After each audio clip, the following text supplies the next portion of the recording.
Right, let me start recording first. It is recording. Indeed, it is. Let's kick things off with the slides for today. They're all over the place. There are two slides for today because number one, we have to understand custom hooks. I repeat, the first thing we have to understand is custom hooks. The second thing we have to understand is recoil. We'll see if we're able to reach the recoil bit. We probably might be able to. But we can go very deep in this custom hook rabbit hole because one common interview question, too, you might see this from time to time.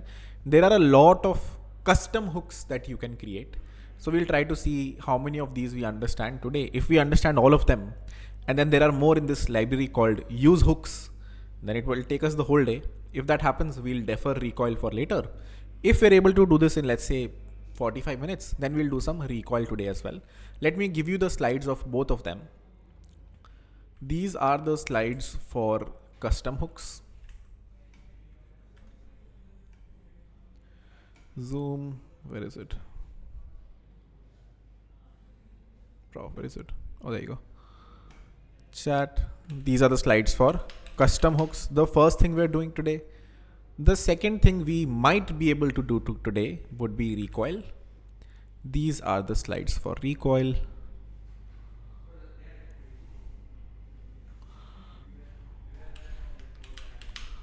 So feel free to go through either of these. How many of you, let's start with the poll as always, already know all the hooks that are mentioned on the screen? Maybe some of the hooks also, even though all of these are complicated hooks.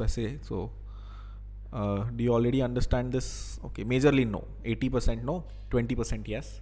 That probably means this is a very new concept because usually the distribution is 60-40.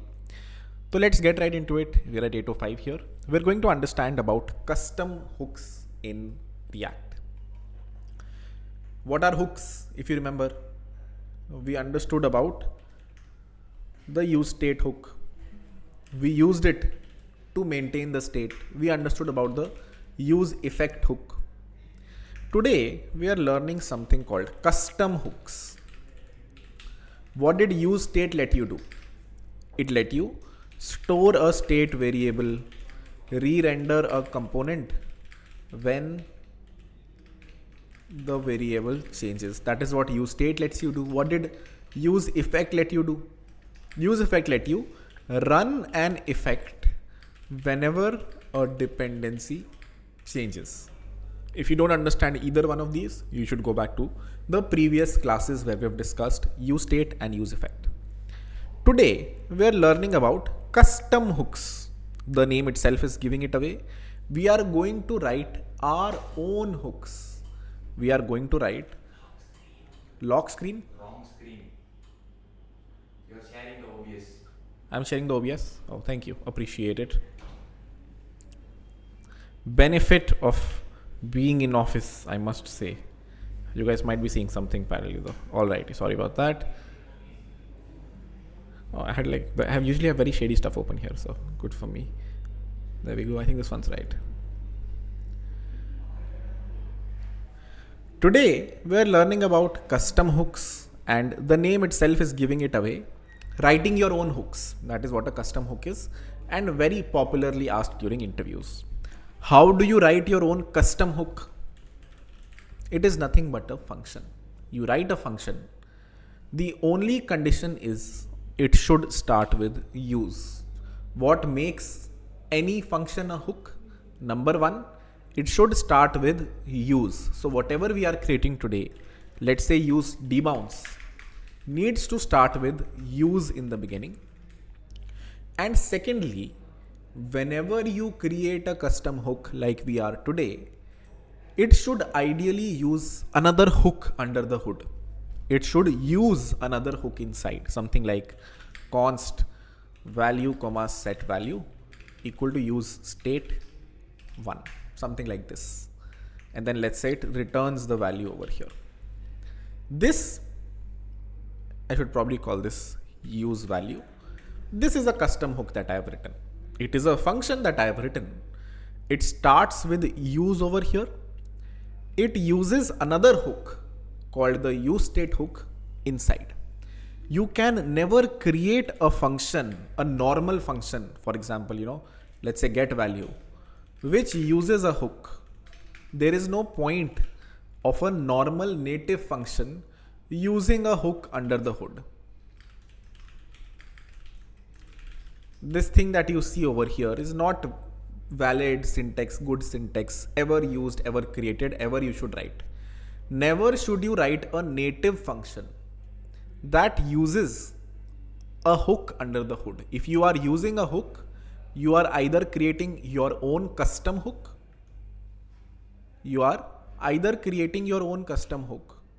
or you are using the state variable, or you're using the hook inside a component. That is also fine.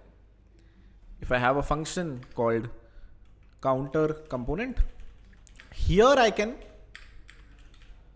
create a state variable or use a hook more technically. This syntax is fine. This syntax is fine. This is a custom hook.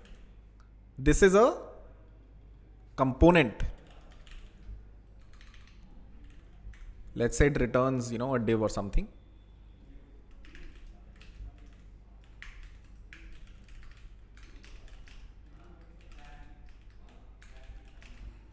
So this is a component, uses a hook, we're good. This is a custom hook which uses a hook, we are good. This is a native function called getValue that uses a hook. This is bad. This is wrong. You should never do this. Never can you do this. Okay? This is bad, this is right, and this is right. Today we are understanding how can we create these custom hooks. Why do you need them? What are the popularly available custom hooks? Let's start with a very simple example. Let's try to create a use counter hook. Let's try to create a simple counter application and try to define our own use counter hook. You guys might already have some hint from here. Okay, something is happening over here. This probably is the use counter hook. Let's try to code it. Step 1, initialize a fresh React project. So let me go to projects/cohort 3. Here run npm create Vite @latest. What are we running? npm create Vite @latest. Let me give my project a name. week 11, right? React 1. Let me select a framework over here. React.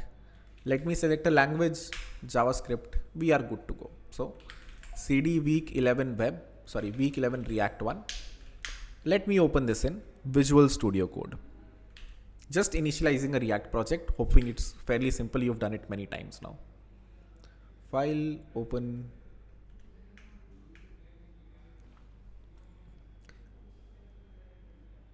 I think the pace at which we're going, we'll only be able to do custom hooks today, but that is fine. Let me clear out the app component over here and simply return hi there from here. Maybe put it inside a div. Simple. Let me get rid of this count state variable as well. This is a simple React application. If I run npm install, it will install all the dependencies in my code base. If I run npm run dev, it will start the React project locally for me. If I now open this in the browser, I see hi there written over here. What did I want to create? I wanted to create a counter application. Do we understand how to create it already? First, create a state variable, const count, set count equal to use state 0. Add a button. When you click on the button, it should call another function, let's say increase count. And what am I doing in the increase count function? I'm setting count to be count plus 1. This is one syntax to do it. This is another syntax to do it. Either is fine. And I'm hoping you understand both the syntax now to update a state variable.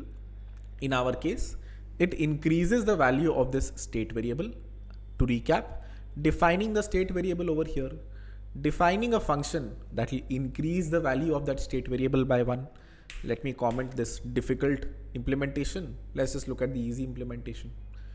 Set count to be the original count plus 1. And a button, let's say increase, is written over here. And let me also render the current count over here. So I see something like increase 0 on the button. What do I see? Increase space the state variable. When I click on the button, what happens? This function gets called. Count gets set to count plus 1. It becomes 1, 2, 3, 4, 5. I have a simple counter application. Does it use custom hooks yet? It does not use custom hooks yet. How can we introduce a custom hook over here? Harkirat, why do I need to introduce a custom hook over here? You don't need to. You never need custom hooks. But you never need functions also. Why have we until now made our applications very structured? Why did we write a function sum which takes 2 inputs and returns a plus b? We could have simply, written this logic directly in the other function that is calling sum.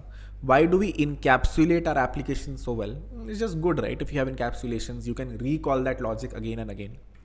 Similarly, over here, increase count function, when it is called, we call set count, count plus 1. You can do logic like this, or you can create a custom hook, a function which has repeated logic encapsulated. उसमें आपने कुछ logic encapsulate कर दिया है. Use counter. What does this use counter custom hook do? Again, what have I introduced here? A custom hook. What was a custom hook, if you remember from the slides? Oh, wrong slides. A custom hook was a function only which starts with use. Our function starts with use, uses another hook. Our function also needs to use another hook, and then returns some value which changes based on this hook. So can I take both of these functions and move them in here? Just trying to encapsulate logic, just trying to put similar logic in a separate place so I can reuse the use counter hook.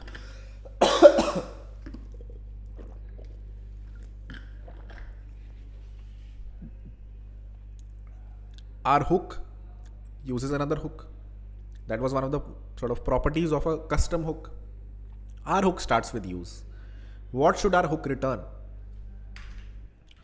What does the app function need? It needs the increase count function. It needs the count. So can I return the count over here and the increase count? Something like this. What am I doing? I have defined a use counter hook which maintains the state variable.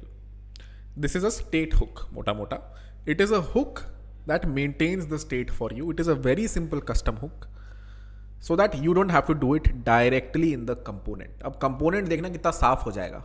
The component looks so clean. Const count, comma, increase count equal to use counter. Doesn't the app component look very clean now? A single line of code, which was previously 5 lines of code. Harkirat, but you've written it over here. Yes, I have. But I can always take this as a black box. If I'm a UI engineer, I can be like, theek hai, use counter gives me the counter, I will use it. I don't have to dive into its syntax unless need be. Same as functions, right? If there is a function called sum, I can look at the name and signature and tell what it does. I don't have to look at its implementation. And similarly here, use counter is a custom hook that we only wrote. But now that it is written, the app component looks so clean. It has count, increase count, which comes from the use counter hook. Button on click calls increase count. And the button that you see over here has a count variable rendered over here. So it's just a cleaner way to use other hooks. That is what a custom hook is. Again, to recap, create the state variable, define the function, returned the function as well as the state variable from here in an object, destructured the object over here, and then used it just like we were. I can totally copy this logic and paste it over here. If I don't want to use the use counter hook, I can move that logic here, or this is just slightly cleaner syntax to look at. So, do we understand our very first custom hook? A state management custom hook. A hook that I can now use in various components. I will very soon define another component where I will use this use counter hook. But let's just do the poll first. I don't know if it has started yet. There we go. Oh, we don't understand. We do understand. Beach mein 85%, 84%, 83%. Let me do 2 more things. Then I will take some doubts. Then we will proceed to the list of hooks for today. My guess is we are not doing any recoil today based on the current poll. So इतना भी cover हो जाए बहुत है. This is a lot to cover today. So if you were here for recoil, feel free to drop off. If you want to learn all of these, let's continue. I told you guys, I have created a use counter hook. It is like a function. I can reuse it. If I define another component यहाँ पे, the app component renders the count, the button, everything. What if I define or declare another component called counter, let's say. I declare a component called counter where I again use this hook. In fact, let me just use this hook over here. Const count, increase count equal to use counter. And then let's have the button rendered over here. Something like this. And now in my main app, I can render the counter component multiple times. What have I done? Created the use counter hook, created the counter component that uses the use counter hook. And this does its standard thing, which is as you click on a button, the count keeps on increasing. So if you look at the final application now, I have 4 buttons, counter, counter, counter, counter. First one has, what will happen when I click on the first one? Will all of 4 of them change their state, or just one of them change their state? I am using the same hook, use counter. Does that mean there is a single state variable that is created, or 4? There are 4 state variables created. This has its independent state variable. This has its independent state variable. Because, as I said, defining this custom hook is the same as putting this logic over here. Same ही चीज है. You can put this logic, get this logic from there, or you can define it over here. अब यहाँ पे करोगे तो every counter has its independent state variable, right? This has this state variable, this has state variable, so on and so forth. So that is why when you encapsulate logic in a custom hook, you can use it across components. Now I can define a counter 2 component, which let's say does the same thing. Or you can change the logic a little bit. But the point is, this line did not have to be repeated. I did not have to put 5 lines of code here, 5 lines of code here. The hook was repeated in both the places. That is why you use hooks. Very similar to functions, you use it to encapsulate some logic together. Let me look at Q&A for a second before we proceed. Seems like slightly dilly-dally, but I've explained it again. I'll just spend like a minute on Q&A, then I will proceed. Your screen is lagging. We built a course app. I request you to build the front end for the course app. Oh, okay, sure. Slides, finally Q&A. Bhaiya, stream khali hai. Oh, proceed. Notes. No questions? Getting more confused. Oh, quick recap. Quick recap for everyone. A few people are saying stream is lagging. All right. One quick recap, then I will proceed. The quick recap is, today we are supposed to learn about custom hooks. Custom hooks in React are a powerful feature that allow you to encapsulate and reuse stateful logic across different components. What am I doing? I have encapsulated and reused some stateful logic across counter 2 component, across counter component. In both of them, I am using the use counter hook. The question is, how do you create your hook? I get that it is a powerful feature, Harkirat, that allows you to encapsulate and reuse stateful logic. But how is it doing it? And the answer is, कुछ code था जो आप यहाँ लिखते. There would have been some code that you would have written in both the places, in this counter component also, in this counter 2 component also. That code you have encapsulated and put over here in the use counter function. So this use counter function, or more technically, the use counter hook, has helped me encapsulate some logic that I am reusing here and here. Question is, what is that logic?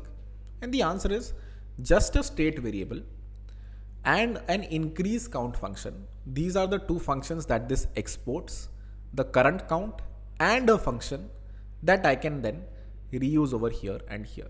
So the people that were saying dry run, here is the top level component, app, it renders counter, and let's say counter 2. When it renders counter, it creates a fresh state variable over here using a custom hook. When you click on the button, this increase count function gets called. Where does this come from? It comes from the custom hook over here. इसके अंदर है वो logic. If I scroll up and try to see, the function is defined over here, which calls set count with count plus 1 for this specific state variable. So that is how the 3 buttons are rendered, one after the other, are getting state from a custom hook.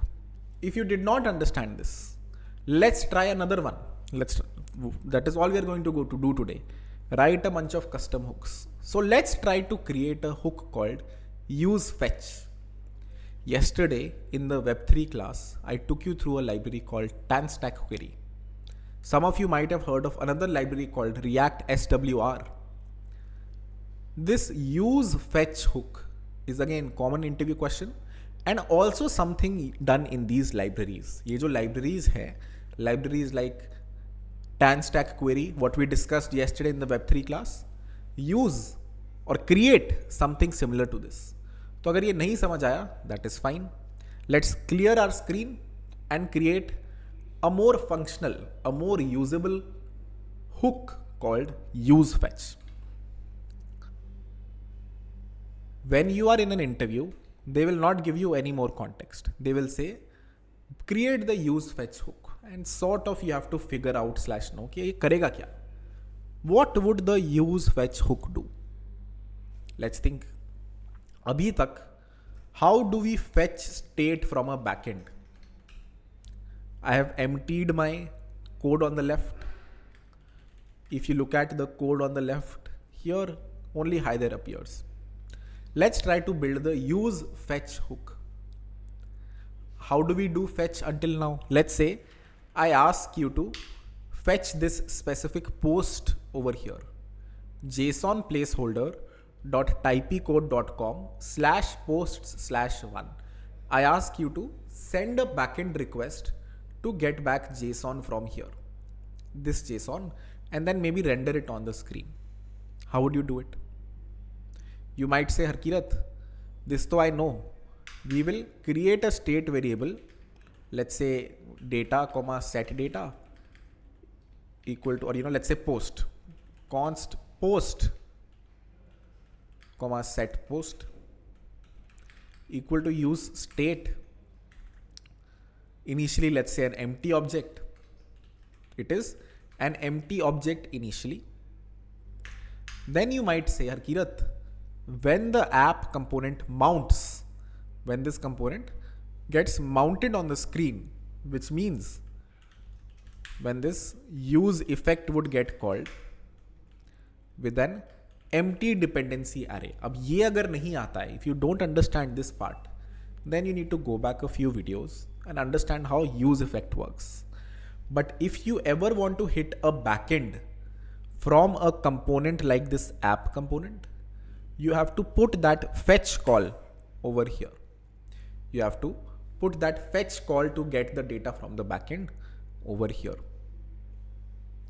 What should I do over here? I can either fetch from this URL directly, something like this, get the response, store it in the post state variable. That will complicate things a little bit, which is why I am just going to call a function here called get posts, which I will define right above it.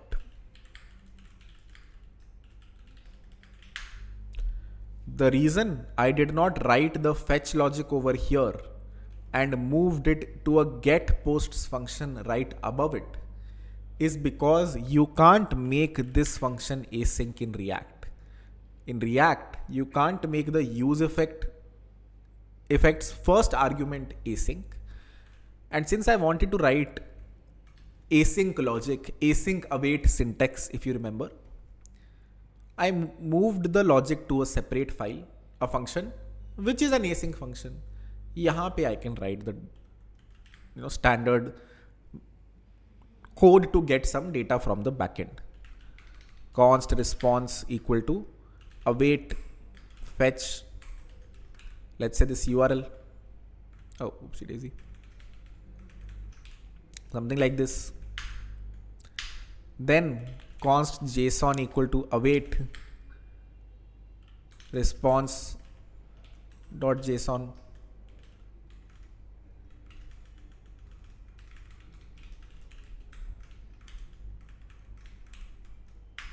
And then let's say return the, or more technically, set posts to be this JSON data.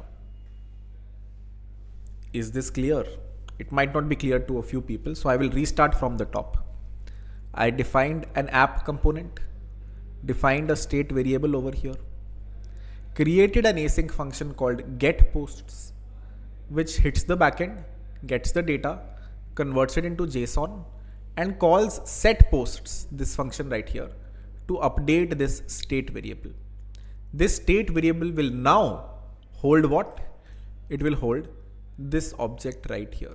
So after this runs, this object gets put in this post state variable.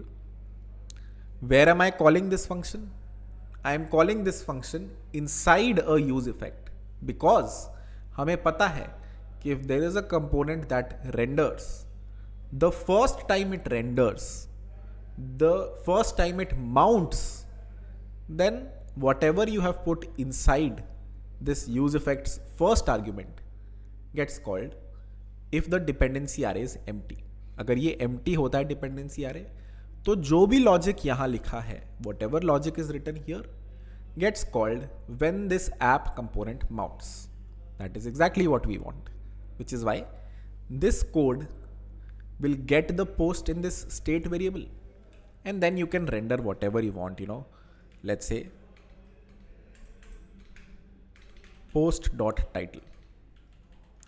What all did the post have? It had a title, body, ID, user ID. I am just rendering the title. If I refresh, you will see the title of that post over here on the screen. And how is it happening? Define an empty state variable, define a function that hits the backend and gets the data, updates the state variable, and inside the use effect, call that function so that the backend request happens and the state update happens. Eventually, render it over here. Do we understand this? Let's do a poll. Do we understand what I've done on the screen? Before we move on to the use fetch function or the use fetch custom hook, thankfully we understand this. So if we understand this, what did we do in the last slide? We just moved a bunch of logic someplace else, no?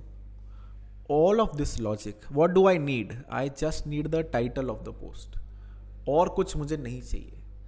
why is all of this post fetching logic, this logic to fetch the post inside my component, this looks so ugly as a UI engineer. मैं बैठ के ये थोड़ी debug करता रहूँगा कि oh, this is the function it got called. So difficult.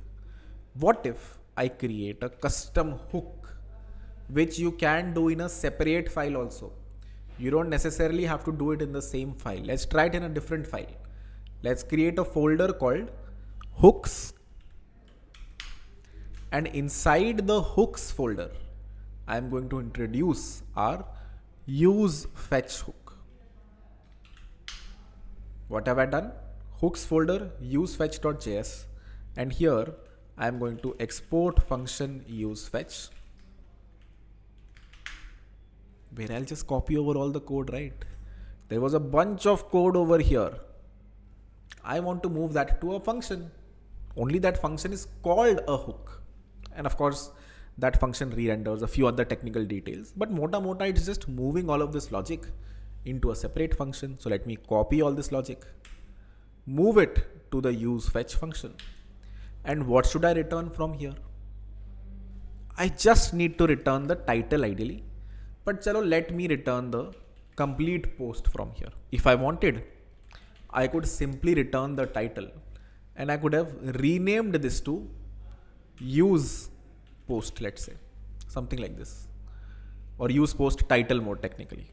So I have a custom hook called use post title that returns me the title of the post and handles all the logic of hitting a backend server and getting back the data. How can I use the use post title hook? How can I bring this to my code base? I have exported it from this file. Let me import it over here. Const post title equal to use post title. The import came by default. Import use post title from /hook/use fetch, and let me render it over here. What do you see on the screen? Nothing you see on the screen, because I'm missing something obvious. We'll see what that is. Post title is this thing. I'm sure you guys have already figured it out. If I refresh, no request goes out to the backend. Oh, do you guys see it? Should have gone to the console. Use state and use effect are not defined. So I moved the logic here, but I need to import use state from React. I need to import use effect from React, right? Put the right imports over here. Refresh, you see the title. What is the benefit of doing this?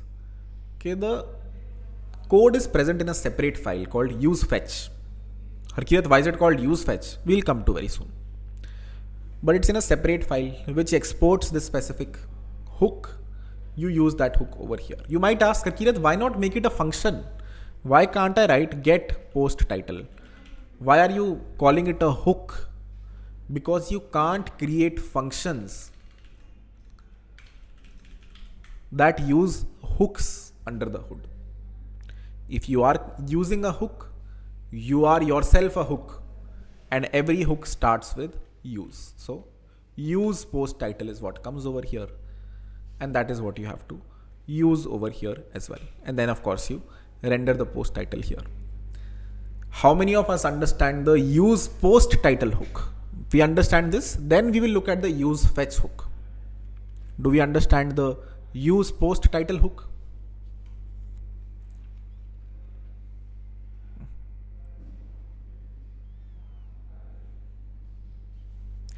How are there people who understood the last thing but not this one?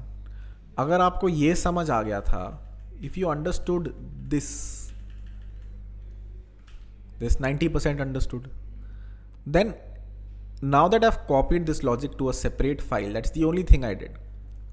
इसको मैं दूसरी file में ले गया inside a function and used it directly over here. So how come there is a 7% drop off in understanding this? I've just moved the logic to a separate file, right? That's all I've done. To a separate function more technically. I can bring this function to my here as well, but I've just moved that logic into a separate function जहाँ पे मैं ये सब कर रहा हूँ.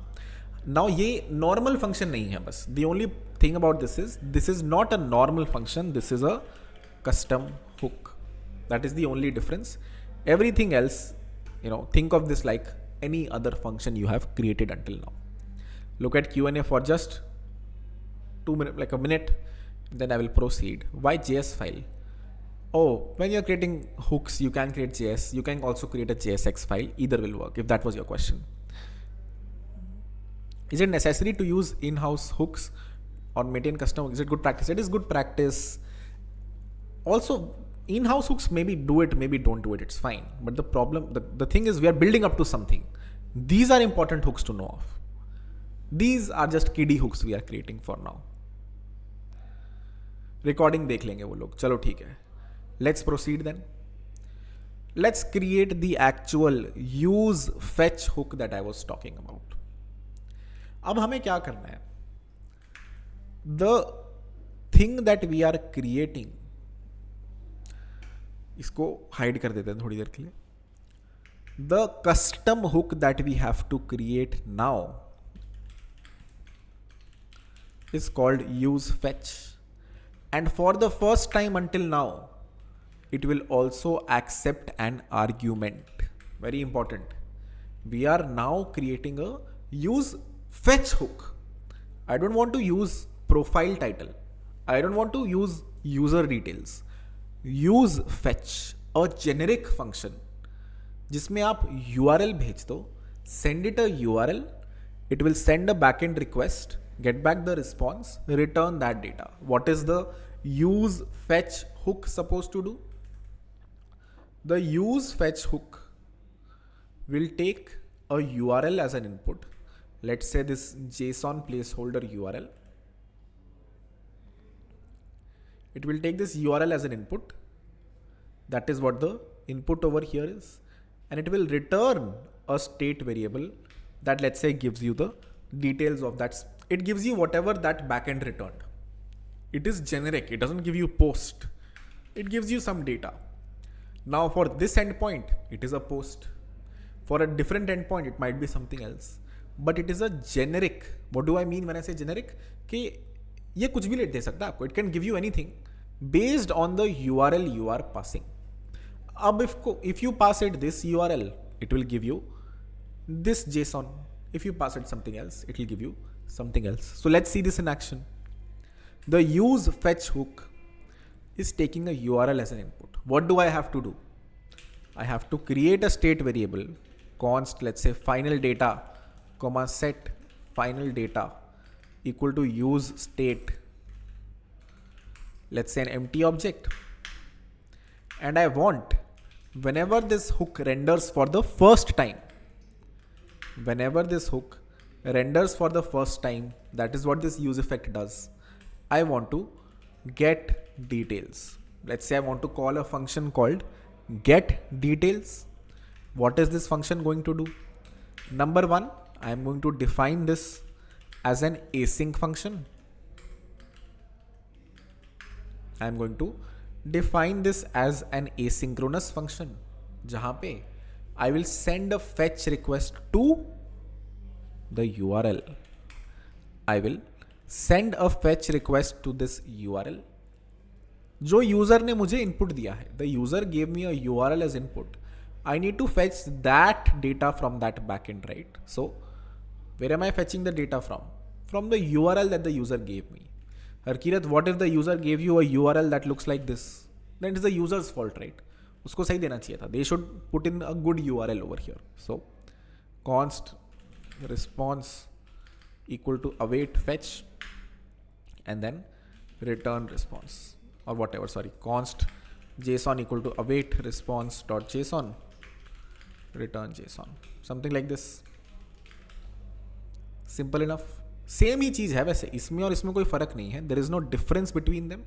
Only this one is a more generic version of this guy right here. इसमें आप कोई भी URL दे दो, इसमें the URL lies inside this specific hook. What will I return from here? I will return, let's say just the final data कि backend से क्या फाइनल डेटा आया. Compare this function that we have written. Oh wait, I returned it over here. I should do this. Set final data JSON. Compare this function to the function written above. यहाँ पे क्या हो रहा था? I was sending a request to a specific backend. यहाँ पे क्या हो रहा है? I am sending a request to a generic backend. जो भी यूजर ने दिया वहाँ request भेज दिया. So that is what the use fetch hook is. It lets you take a URL as an input, get back the final data, all from inside a hook. Why is this good? Because now in app.jsx, I can simply say use fetch and give it the URL, which let's say is this URL over here. Const, what was this use fetch exporting? It was exporting something called final data as an object. So I can destructure that object over here. And then I can render it.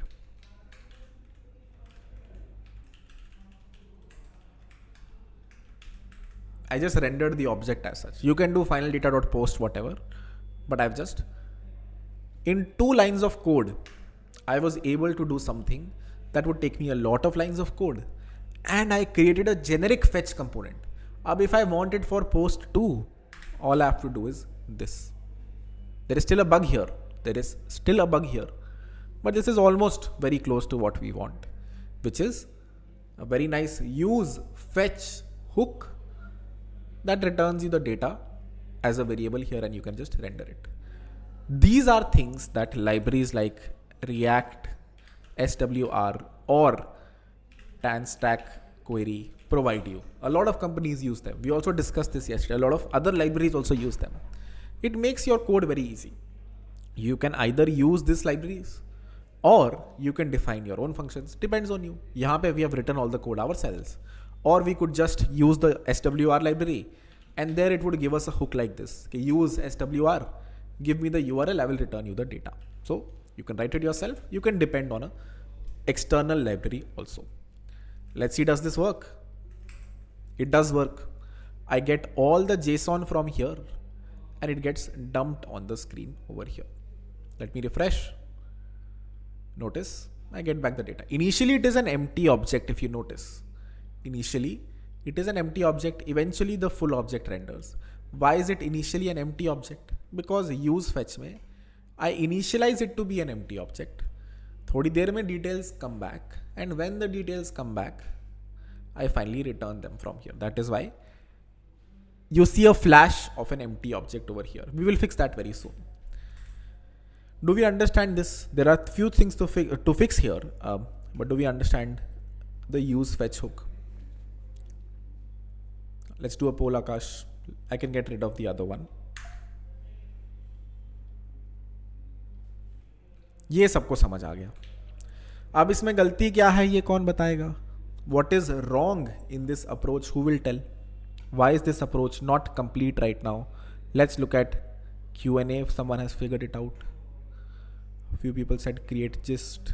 Loading an error. That is not the error. Try catch. That is not right. Yes, someone put the answer there.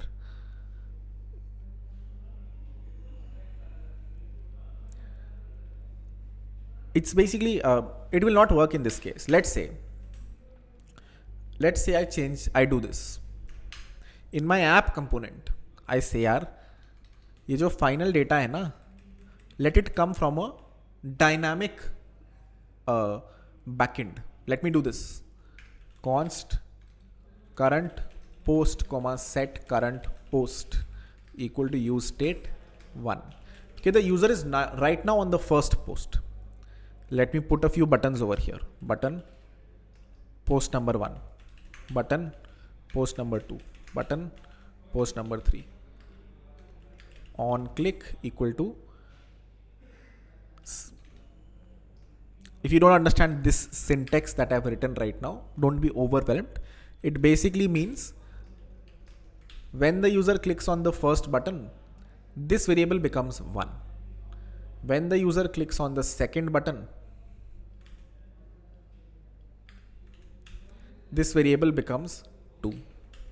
When the user clicks on this third button, this variable becomes 3. This state variable right here, current post.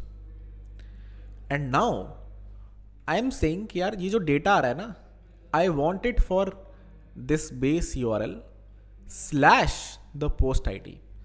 I want to give the user the option to move from one post to another. If they have clicked on button number 1, they should see the data of the first button. If they have clicked on button number 2, they should see the data of the second button, so on and so forth, of post ID 1, post ID 2, post ID 3. This code should ideally do that. There is a state variable that is defined to 1. When I click on the second button, the state variable becomes 2. And now this URL also changes to become 2. Why is the use fetch function not returning me data of the second post? इसकी implementation देखनी पड़ेगी जाके. We understand कि components re-render as state variables change. अगर आप इस पे click करोगे, this component would re-render with current post set to 2. If you click on this, this component would re-render with current post set to 3. What does re-rendering mean? It means ये function पूरा फिर से call होता है. So this use fetch function will again get called. I can also confirm this. Let me open the use fetch function on the side over here, and let me log URL here, console.log URL. Let's see क्या ये बदलता है.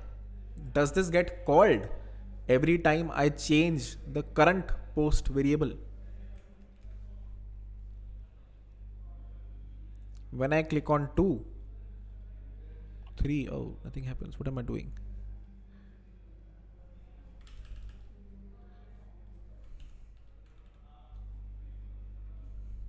Oh, use post title. Shouldn't change anything though. There you go. I see post number 1. When I click on 2, can you see the log for post number 2? When I click on 3, can you see the log for post number 3? मतलब क्या है? मतलब ये use fetch फिर से call तो हो रहा है. Use fetch is getting called again with the new URL. वही तो लॉग किया है यहाँ पे. But ये फंक्शन कॉल नहीं हो रहा. It is not sending a request to the backend. Why? Because I've said run this on mount. जब component पहली बार render होगा, run this. I have not said कि run this whenever the URL changes.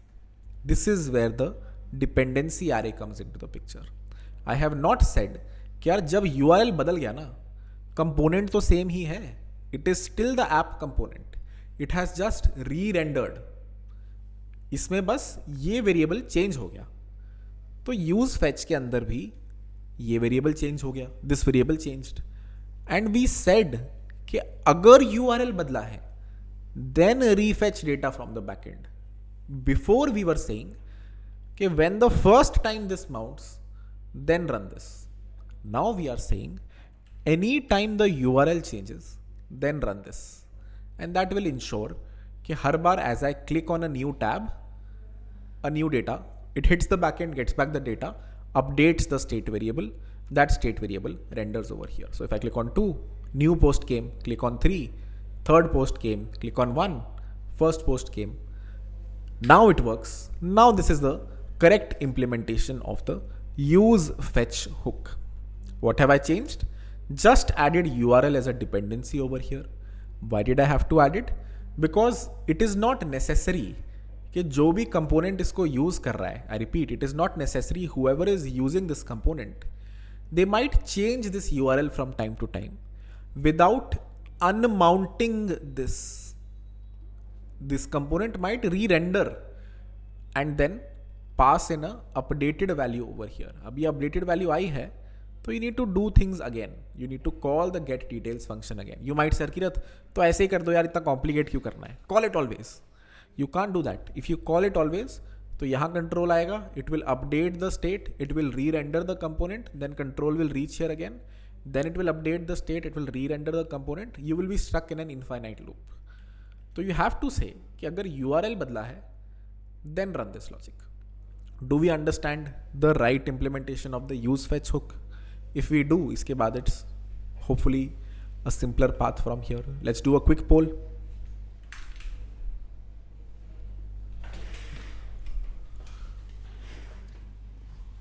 आ गया मोटा मोटा, ठीक है, great. तो अब दो चीज़ें बची हैं इसमें, simple things. If you use any of these external libraries, you will see these external libraries give you the data, but also give you a variable called loading. So that on the UI you can show कि यार ये load हो रहा है अभी. अभी what happens? You see a flash for a second. For a second, you see just the 3 tabs and an empty object. Just a minute second. We want to fix that. We want to ensure कि शुरू में एक loading आ जाए, थोड़ा spinner आ जाए, कुछ सुंदर सा आ जाए. So we want the use fetch hook to return this loading field as well. So what logic can I change here? I can add another state variable here called loading,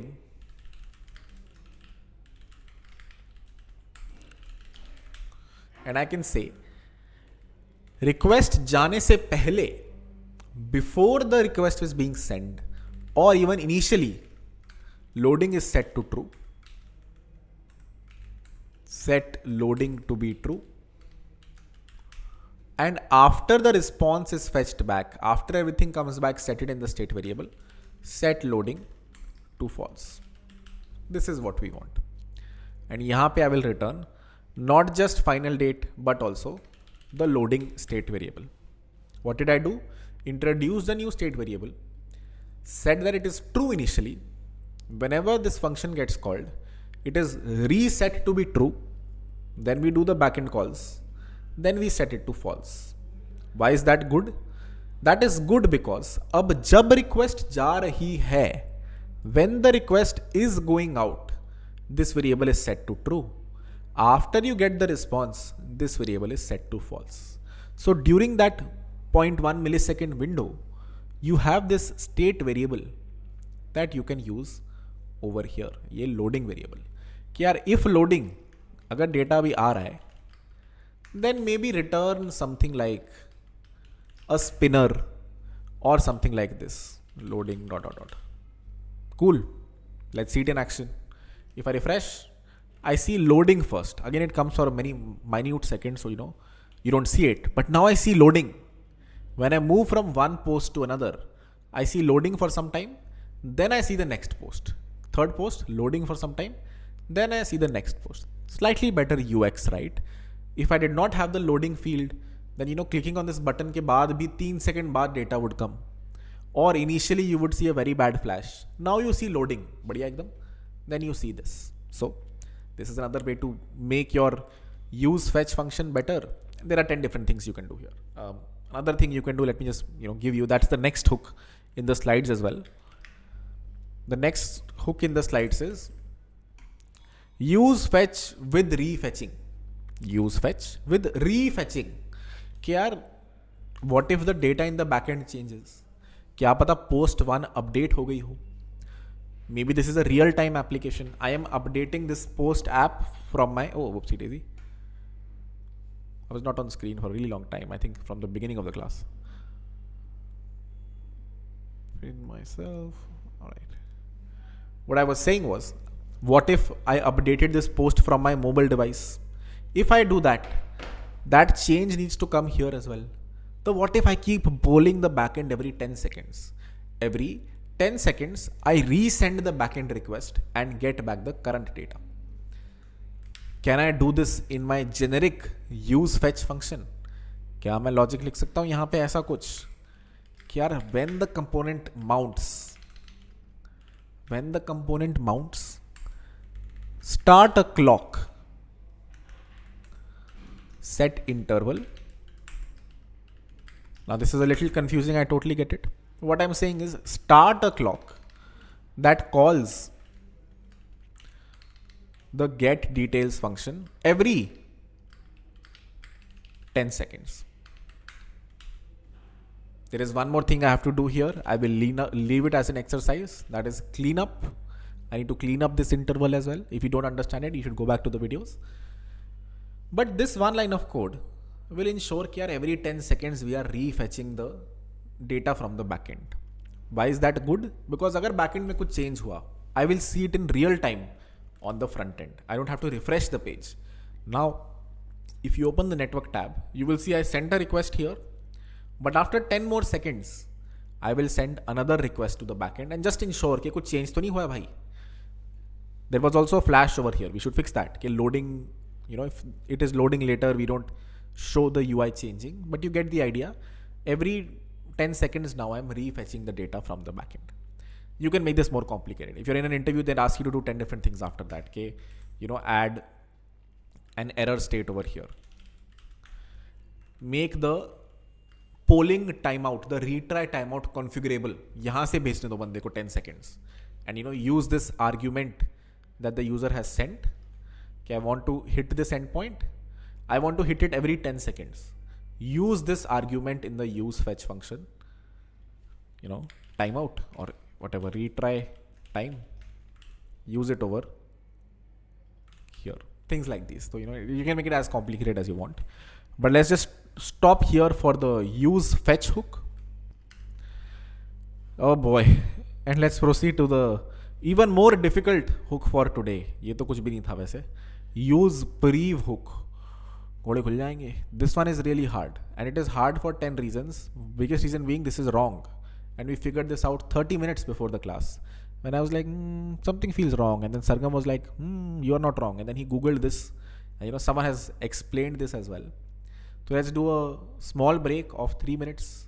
Sujit and Sargam wanted to say hi. They were here. They are here. If you have any questions for them, feel free to throw. 3 minutes question, Q&A, answering doubts. And then we will move to the harder hook for today.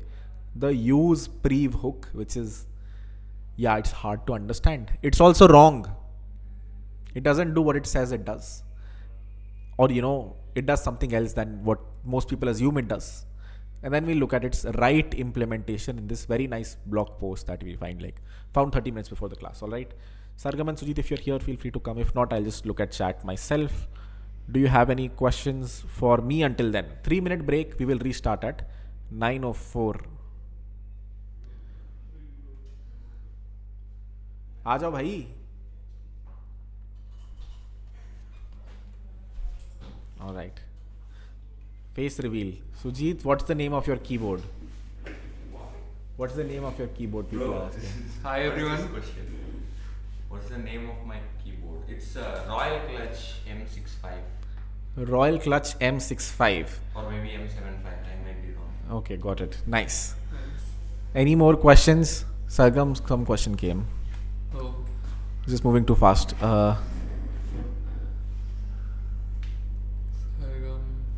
Hi Sargam, hi. Oh, Hi never, everyone. Never mind. Never mind. No question for me. Hi Sargam, explain. let Sargam explain the use prev hook.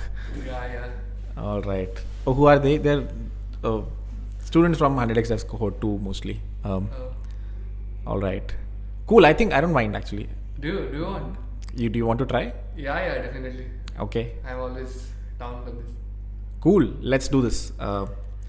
Let's let Sargam explain the use prev hook that we haven't yet discussed. I have Visual Studio Code here. You can explain here. Try for 5 minutes or else I can take over. Yeah, no problem.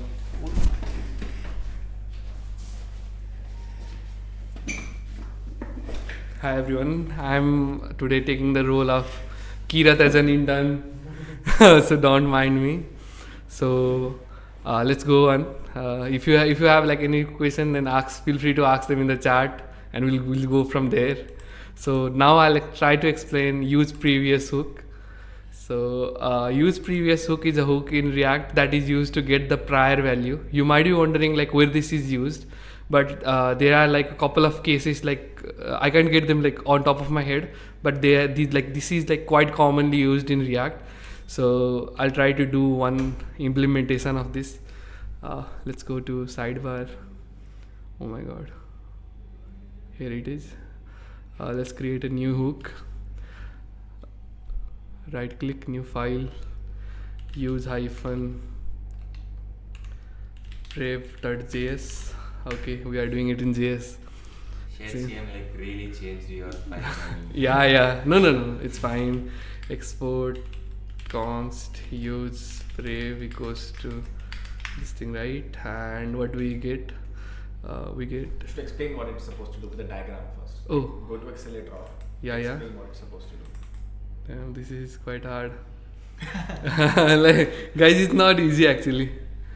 So what use Brave does is, like for example, this is your React component and this is your state, right? So the most common use case for use Brave is, as the name suggests, to get the previous value. So in every re-render, this state updates, and in case like you want to know what was the value of the previous state, right? For example, it was 4 before and it was updated to 5, right? So we have no way of tracking like what was the previous value in this component, right? So for that we use like use previous hook is used a lot. Like for example, I can think of like what was the last song that you played, right? There are like better ways of accessing it like through arrays and all, but this is one use case that I can see. So use prev is just used to get the last value of the state in React, and I'll try to do a demo implementation, but I'm not sure like how it does it work. But let's see. Const ref equals to use ref, right? And it will be undefined. Use effect. I'm doing an implementation. I'll explain it right after this. So we need the value, right? Like what value to put it inside the ref. So we'll get the value from the argument, and we'll update ref.current equals to value, and do this, and return ref.current. Okay, so one thing, this might be really hard to digest for most of you, because you might be wondering like how does this hook even works, right? Because I'm sending a value, I'm updating the value, and like how am I getting the prior value here, right? So what happens is that First show it in action. oh, show it in action. Yeah, sure. I'm new to this, guys, sorry. Should I Clean it everything. clear everything? Yeah. Sorry, Harkirat. That's all good. I hope like That's pretty good. yeah, it's good. Const previous equals to use prev, right? Here we have it, and we should define a state, right? You don't have him.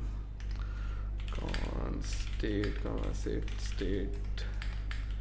use state, yeah, 0, and let's have like Like a counter. yeah, I was thinking the same. Have a p. What that the p will do, and next thing is the button. Button will have right click me. We should also have an on click operation here.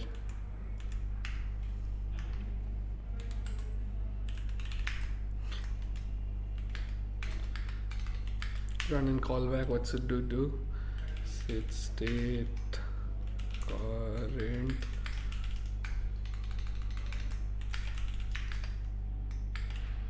Yeah, this should work, and we might want to get the value like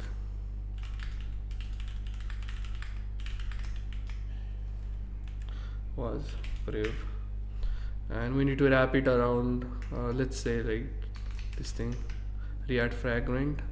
Let's do that, and control shift A, not control yeah, let's leave it here. I wanted to format it, but I forgot the circuit. What is it? I I don't know. Oh my god. know. For Right click. format, right? Oh, Yeah. Option F. Pretty nice. So hi everyone, it took me a lot of time, I'm not used to this. So what did I do? I made a state, I made a count variable, and I made a set count variable. So what it is doing is, it is using use state and 0 as the default value, and whenever the button is clicked, the value increases by 1, and this will show the prior value. But one thing is that at the very first time, right, what will this value be? If anyone can say in the chat, I'll be like, I'll be happy, like you guys are really smart and all. How do you access the chat? So can you repeat the question? Yeah, I mean, like at the first re-render, what will be the value of previous? Most are saying 0, some said null. Oh, Some said undefined also. undefined. Okay. Yeah. Okay, it's good. Okay, someone said null. Okay, I see. I'm like not able to read the name. See it in the video, by the way. So I see null as the answer. So most people said 0, right? Sorry guys, you are wrong. You are like not good for this. So if it was 0, then it will be rendered here, right? But the actual answer is undefined because we haven't defined what the ref is gonna be, right? Null is also correct, but like if we had passed null as the default value here, like it will be null, but no, it's undefined, guys, for the very first time. And whenever we click me, it's still oh my god, I thought the wrong thing, guys. No, I need to pass the value, guys. I was just checking like whether you guys were paying attention or not. Yeah, like let's do it now. Like see 0. Oh my god, oh gosh, it's not working. What is not working? Oh, it is not working. Why is it not working? Did I like not? Yeah.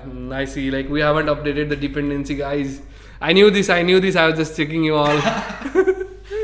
Like standard teacher stuff. See, guys, I make everything work in one go. Very nice. And if you have like any question, then feel free to drop it in the chat. How was my presentation? Should I do more of these or not? Let's see. Should we do more of these or not? Please do. Everyone, guys. Yeah. No, oh my god. Guys, please say yes, guys. I'll make your life easier. Oh. Cool. Yeah, guys, thank you so much. Yeah.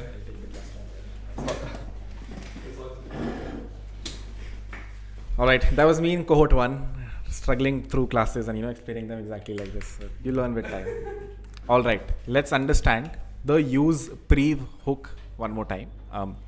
Hopefully you understand what it does from the side. ऊपर से तो समझ आ रहा है कि चलो इसकी implementation अगर ना देखें, if we don't look at its implementation, let's try to understand what it is doing under the hood, and we can always understand the implementation later. Because even what it is doing is very hard to digest, and as he said, it is only used in a few places.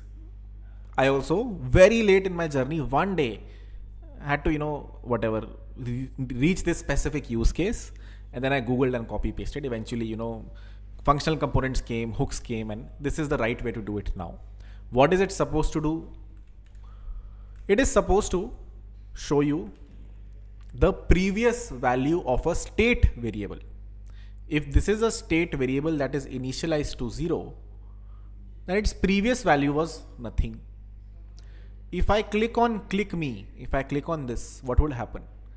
The state variable would become 1. Its previous value was 0. So if I click on this, state variable is 1, previous value is 0. That is what the use prev hook is supposed to do. Okay, as a value of a variable changes, if I click on it again and this becomes 2, what was this state variable's previous value? It was 1. That is what appears over here. If I increase it again, basically this is the current value, this is the previous value. That is what use prev is supposed to do. Okay, given a state variable, what was its previous value? Put that over here. That is the use case of use prev. Question is implementation, which is very hard to digest, and as I said, it is also wrong. The most popular implementation is slightly wrong. Even though it doesn't look wrong, everything looks fine here. There are mild, edge cases here that you should know. Let's look at the implementation that Sargam wrote. He said, whenever this component renders, Harkirat, please create a ref. Sabse pehle to. What are refs?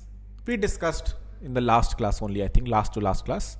Refs let you store a value in a variable, and whenever this value changes, the component does not re-render. What is a ref?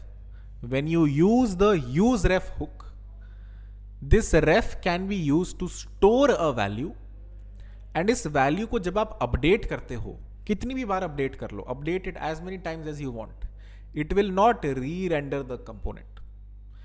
If I had a state variable here, const ref comma set ref equal to use state, let's say null, and then eventually it changes.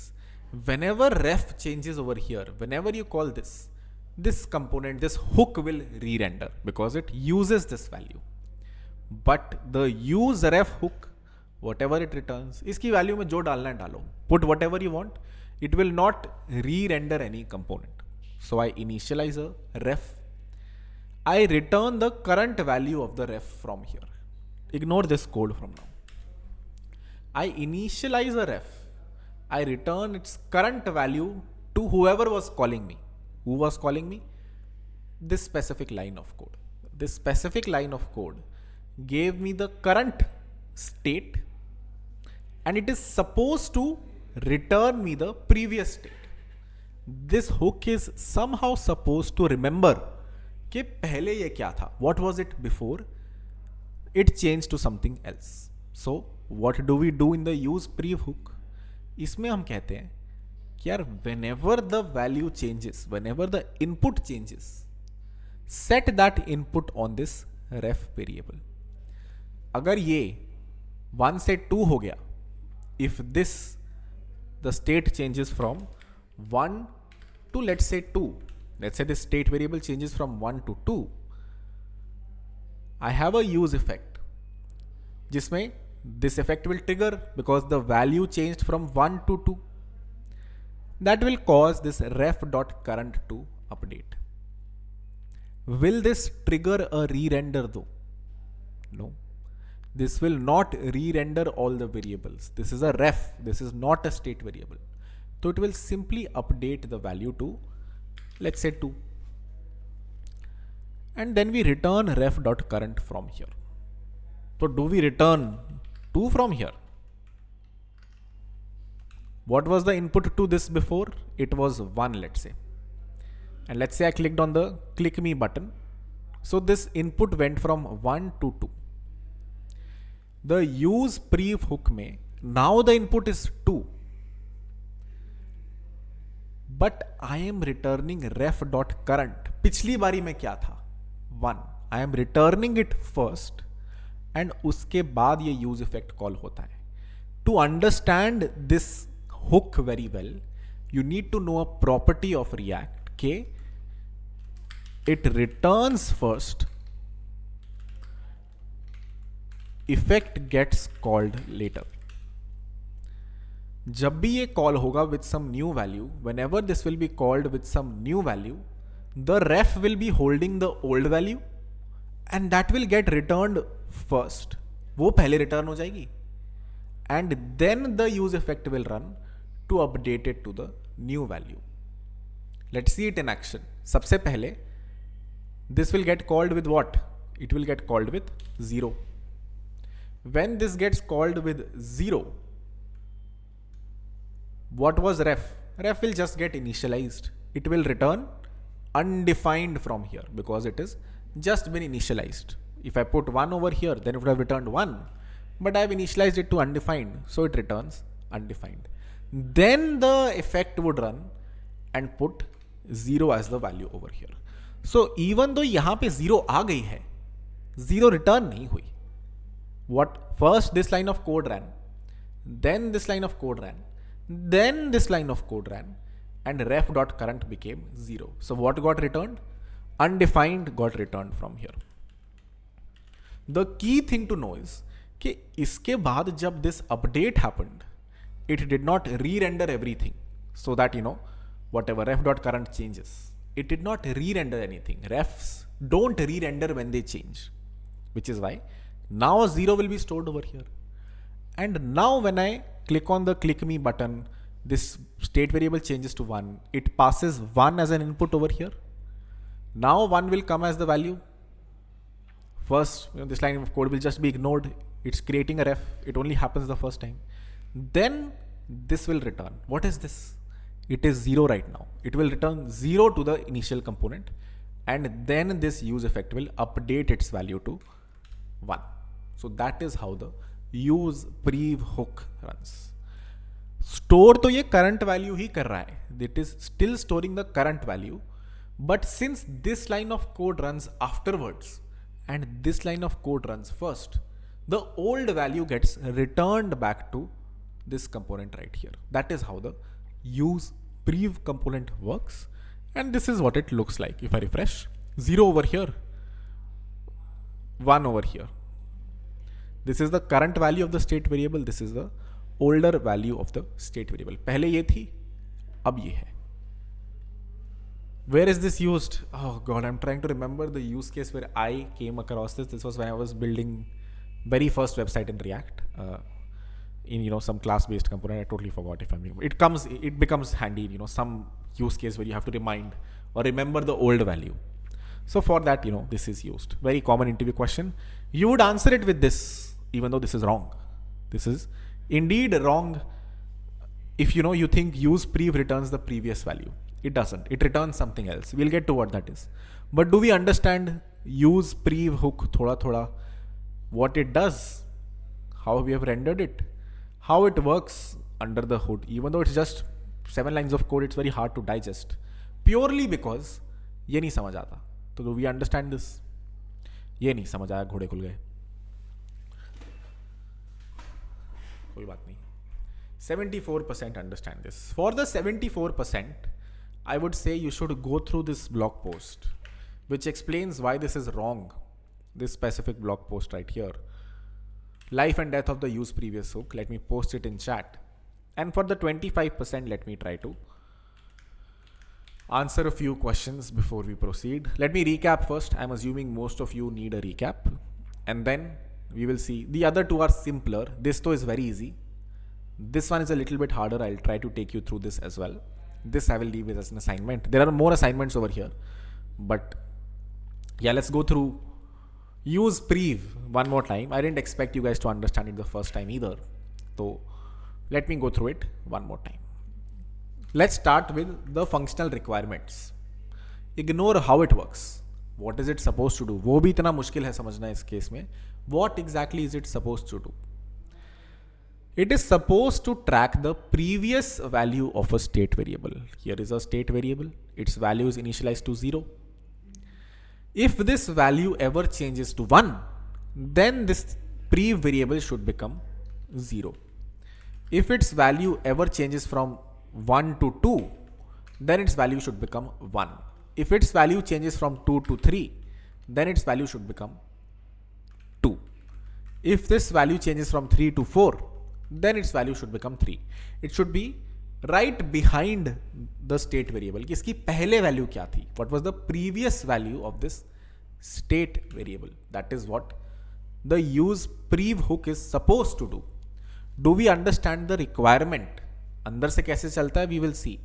Do we understand what is this hook supposed to do? I totally get if you don't understand ये use कहाँ होगा. And as I said, it is rarely used, but it is commonly asked in interviews, which is why it is good to know how it works. Do we understand what is use prev doing functionally before we dive into the code base? Akash, can we do a poll? I'm sorry, I'm bombarding with polls, but this one's important. So I want to know at least requirement to clear hai na? Requirement is clear, almost 91%. What is difficult is the implementation. कि यार ये use prev hook अंदर से कर क्या रहा है? Let's see. It first defines a ref. Now some of you might not know what a ref is, but we discussed this last week. It is used to, let me show you the slides only. Let's read through what exactly is a ref. If you go to the slides from last week, you will see we discussed about in React, useRef is a hook that provides a way to create a reference to a value or a DOM element that persists across renders but does not trigger a re-render. It is a hook that provides a way to create a reference to a value. Ignore this part. Create a reference to a value that persists across renders but does not re-trigger a render, does not trigger a re-render. What that means is कि ये useRef hook जो आपको return कर रहा है ना, you can store a value over here. You can store a value over here, something like 0, 1, 2. But whenever you change this value, a re-render won't be triggered. All of your components will not re-render. That is what it means when we say that the ref variable over here can store a value, won't re-render. How are we using it? We said, इतना तो सबको समझ में आ रहा होगा. I initialize a ref, simply return the current value of the ref, which is undefined. I never change the value. If I do this, then I initialized it to undefined, returned undefined. What will be stored over here? Undefined always. But with one line of code, or 2 lines of code more technically, or 3, what does this do exactly? Suddenly it starts behaving the way we want it to. This makes sure ये logic run हो, this logic runs whenever the value variable changes. जब भी ये change होएगा, whenever control reaches here with this value variable changed, this line of code would run. When this line of code runs, it will update the ref to hold the current value. Let's put a few logs. Logs से समझने की कोशिश करते हैं. Let's put a few logs.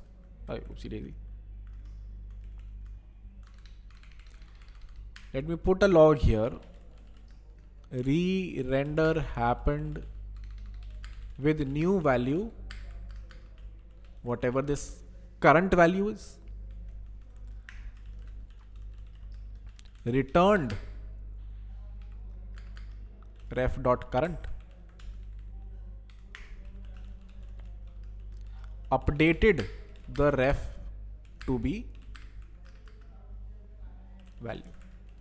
3 logs I have put. So we understand the sequence in which this use prev hook re-renders. पहले ये run होगा, then this will run, and then this will run. What that will do is कि previous value return हो जाएगी, and then the previous value will get overridden to the current value. Let's see it in action. Put this on the left. Put this on the right. Refresh. When I inspect right now, what does it say? Ignore what it says right now. Let's change the value. It happens twice right now. Let me remove that. Let me go to main.jsx and remove strict mode from here. That will ensure it doesn't, render twice right now. That's something you can ignore for now. Now, let me refresh. Remove all the logs. Click on click me. What does it say? Re-render happened with new value 1. यहाँ पे control आया. Returned 0. Then the control came here. And lastly, updated the ref to be 1. Then the reference updated to 1. When I click on it again, re-render happened with 2. Control reached here with the value 2. Returned 1. What got returned from here? 1, the previous value. And then this updated to 2. So that since first this runs, then this runs, and then the value gets updated, you are able to return the previous value over here. कि इससे पहले जो value थी, जो यहाँ पे stored थी, वो हमने पहले return कर दी. Then we updated the variable to be the new value. That is how the use prev hook works under the hood. Do we understand this? Let's do another poll, Akash. Last poll, if it's less than 85%, then we understand it. 94%. Beautiful. Problem क्या है ये कौन बताएगा? Read through it. And this isn't, most people will answer it this way only, but there is a problem here. So, read through this, and I'm also happy to at the end of the class. Let's first finish whatever is left. There are 2 more hooks. This one's very easy. So let's see if you have to pick it up at the end. This one is again very hard. So let's finish this one. The use debounce hook. The only last hard hook for today. Because इसके लिए first you need to understand debouncing. Then you will understand the use debounce hook. Let's get right into it. Last hard thing over here. What is debouncing? We have discussed it once, so I hope you guys already know this. Debouncing is कि when you go to a website like amazon.in and search for something, if I type a lot of things together, it debounces the HTTP request to the backend. It doesn't send the HTTP request some 30 milliseconds until I have stopped typing. अगर मैं type कर रहा हूँ बहुत जल्दी, it is not like it sent an HTTP request over here, then sent an HTTP request for PL to search the backend के what starts with PL, then sent a third HTTP request over here, then sent a fourth HTTP request over here, then a fifth. No, it said लिख ले भाई तू. First you type it out. When you move your hands, उसके 50 millisecond बाद I will send the backend request. To the visual eye, doesn't really, that 50 milliseconds doesn't matter. But sending too many requests to your backend, that is bad. So if I type something over here, if I'm typing really quickly, the request will be debounced until I move my hands. Question is, how do you implement debouncing? How do you make sure कि कोई function जो है अगर वो बहुत बार call हो रहा है, if a function is getting called too many times, तो you wait for the function to actually get called. रुक जाओ, let me explain this better. What we want is कि there is a function, let's say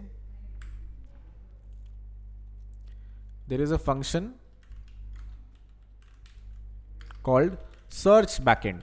It basically sends a request to the backend to search for a specific string. So, whatever, it does the fetch over here to api.amazon.com / whatever, your query string over here. This function exists. We need to implement another function. I repeat, I need to implement another function called debounced search backend. I need to implement another function. This function will be spammed with requests. इसको बहुत सारी requests आएंगी बार बार. But this function needs to make sure कि यार I will debounce the final function call. So this function will call the search backend function.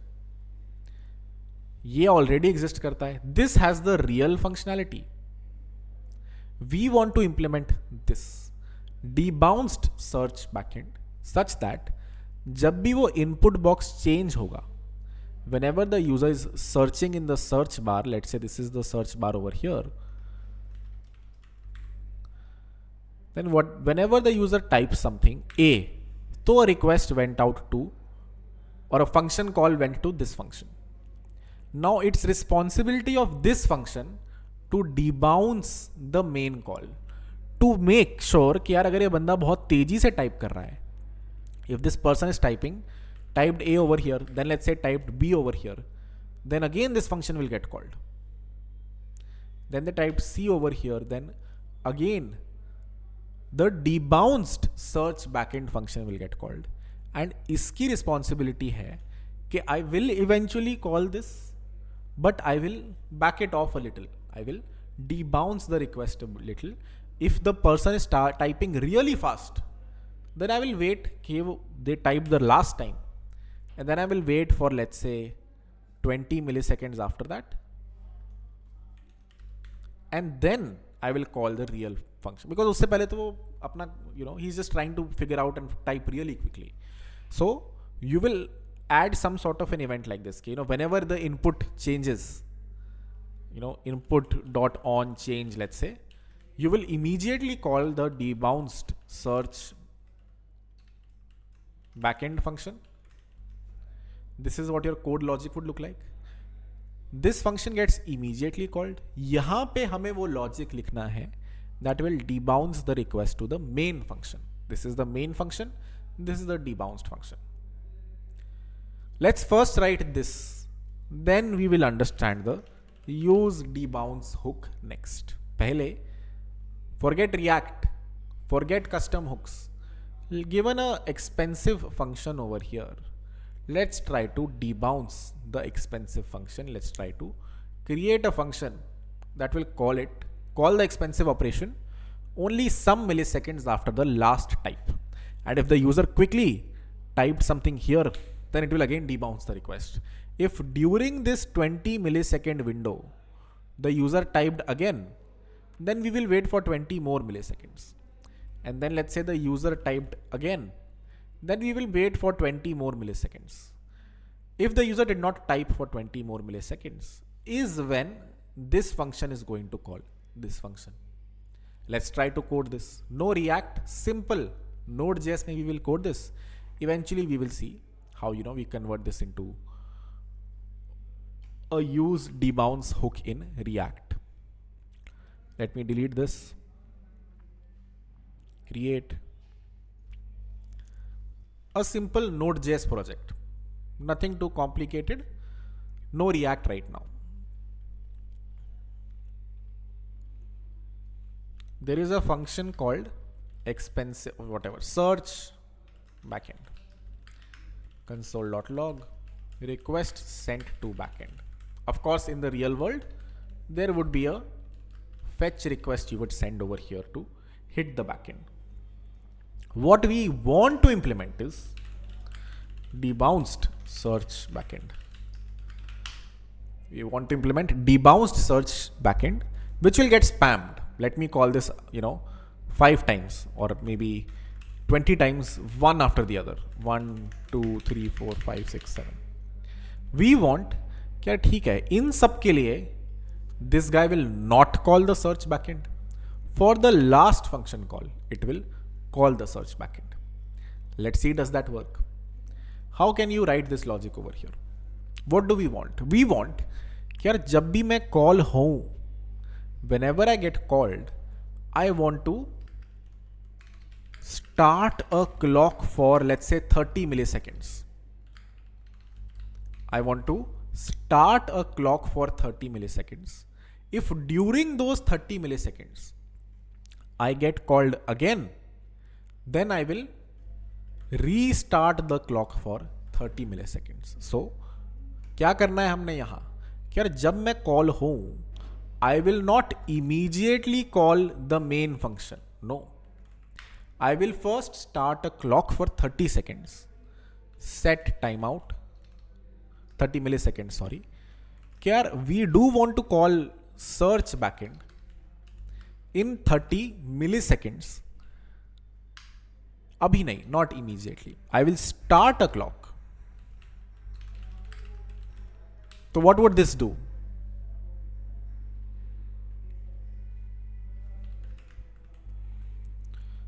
What would this do? एक minute.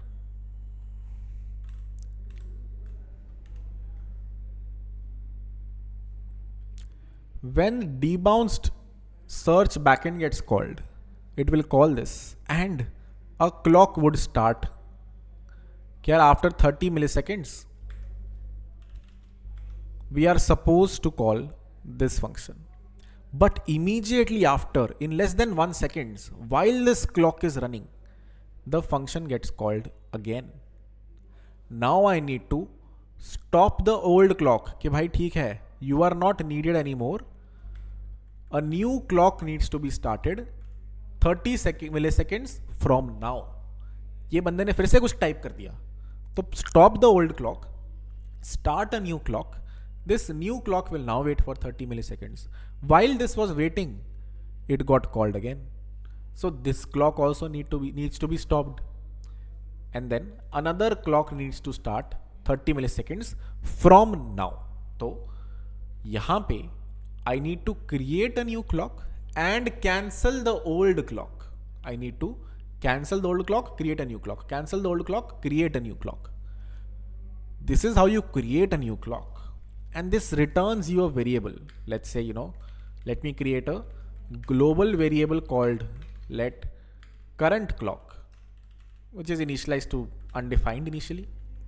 And here I can say, here current clock is this thing. But before I create the new clock, let me cancel the old clock. Let me call clear timeout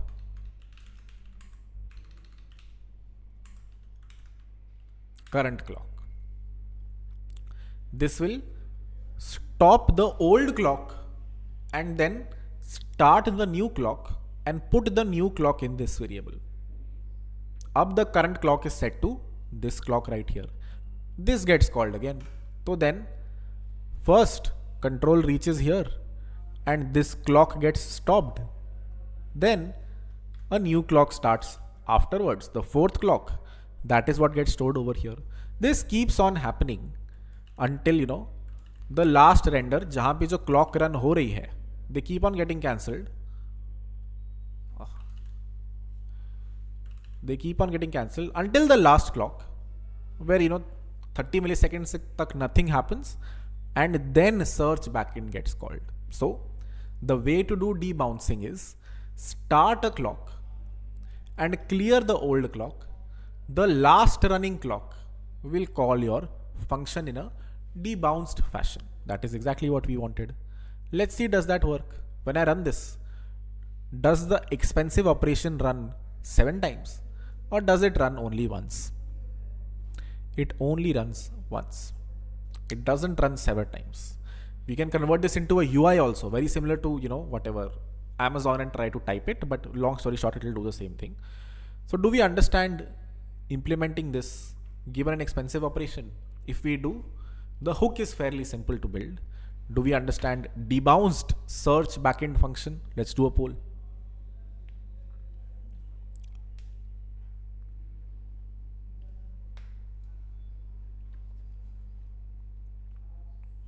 Decent. 88% is not bad. I think we can proceed.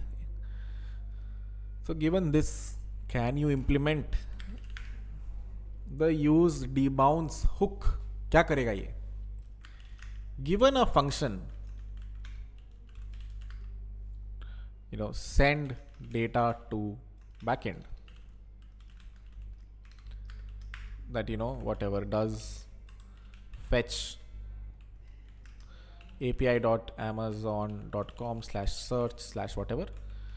Given this function, and let's say this function, there is an input box over here, type equal to text, where the user will search. We want to create another function called debounced send data to backend. So why not create a generic hook, const debounced function equal to use debounce, which is something we have to implement of this function. Kya given ye function, pass it inside a use debounce hook, which returns you another variable. This variable or this function is what needs to be called over here. Whatever, on change equal to, let's say, this function, something like this. Okay, when, or if this is easier to read, this also is fine. Whenever the input text changes, whenever the user types aggressively, don't directly call this, the debounced function. इसको call करो, जो कि खुद ध्यान रखेगा, and it will eventually call this guy. So how can we implement the use debounce hook? We have time. Can you try it out? 2 minutes. I will look at Q&A until then. 2 minutes may try to code this. It should use refs. I don't know. I haven't opened it actually. The solution, neither do I remember when I created the slides. So I think it should use refs. I could be wrong. Try to implement this. Until then, I'm going to look at Q&A for the next 2 minutes or so.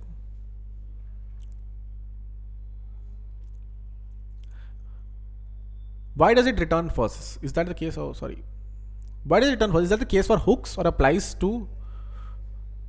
That applies to rendering as well. I think in the component lifecycle, first it renders, then use effect gets called. I could be wrong on this actually, but to hooks it definitely applies. First the value will get returned, then the effect will get called. I think that happens in components as well. I could be wrong though. All of the code is in the website, or on the slides, the same code I'm writing over here, just implementing it myself. I guess one code that you're asking me to post is the debouncing code. Let me quickly create a gist and share it with everyone. Short URL. Almost done here. 1 more minute, then I will code it as well, and then I think we're done for the day. I don't know what happened here. yeah, it's not shortening my URL. Let me just paste it in the chat and also add it to the slides.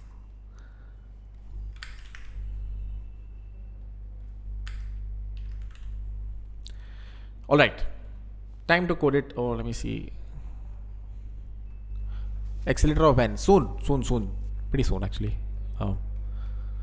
Maybe like 2 weeks after we do Tailwind. We don't need Tailwind for Accelerator of, so you can do it before. Oh, well, we need WebSockets for Accelerator, so maybe not before WebSockets. Effect runs after the component is rendered. Okay, so that is true. So effect also runs after the component is rendered. Effect also runs after the hook returns. All right. I mean, I'm sure there's a better implementation here. Let me write down, how I would do it. I would first create a ref to store the, existing clock variable, the global variable that I had created over here, current clock. I will probably store that in a ref equal to use ref, because, this variable is going to change a lot, but I don't want my component to render based on this changing. That is why I have made it a ref. And I have not done this, current clock, comma, set current clock. I have not done this. I have done this. Why? Because I don't want my component to re-render whenever the current clock variable changes. I will create a effect. Oh. Yeah, I actually don't know how to implement this. Let me think about it. It also needs to return a function which will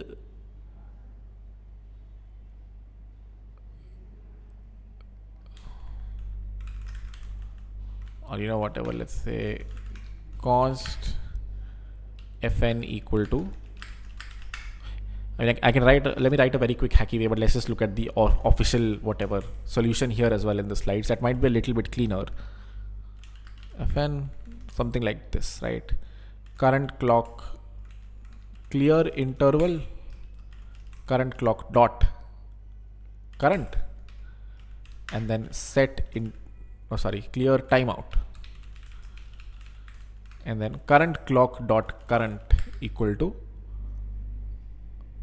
set timeout, and call the original function after, let's say, 30 milliseconds. I think this is right, but I could be wrong. So we will see. Let's see this in action. I'll also explain this a little bit. Taking this as a black box, what are we supposed to do? Given an expensive operation that hits the backend, an expensive function, let's say, I want to create a use debounce hook that takes the function as an input, gives me back another function called, let's say, whatever you want to name it. And whenever I change an input box, I want the debounced function to get called, which will eventually call this after some time. This is what we have to build. This is the implementation of it. We will get to the implementation. Let's see, does it work right now? If I open localhost :5173 and try to, let me open the network tab. And let me quickly try to type things over here. I think 30 milliseconds isn't enough. I think my fingers aren't fast enough. So let me make this like 200 milliseconds. So it's, we can actually see the thing over here. I have an input box, and if I type frantically, notice no network requests are going out. I move my hands, request goes out. I will try it one more time. Remove everything, request went out. Type frantically, no request is going out. Hands up, request went out. How did that happen? Because whatever code I had written on Replit, I sort of hookified the same code. And when you are doing that, the only thing to learn over here is, whatever is a global variable in Node.js, you store in refs over here, because you don't want components to re-render when this changes, but you need its value when you want to clear the timeout. So what do? In this, I first defined a ref, then defined a function, which will first clear the old clock, start the new clock, which will call the original function after 200 milliseconds, let's say. And here I passed the original function inside to build this. Hopefully that is clear. Let's look at the, whatever official thing that's present over here, that looks much better than what I wrote, if I'm being honest. Huh. Yeah, this is also fine. Number one, this is slightly cleaner. It takes two inputs. Oh, it does something else only. Ignore this. Who wrote the slides? Did I write these?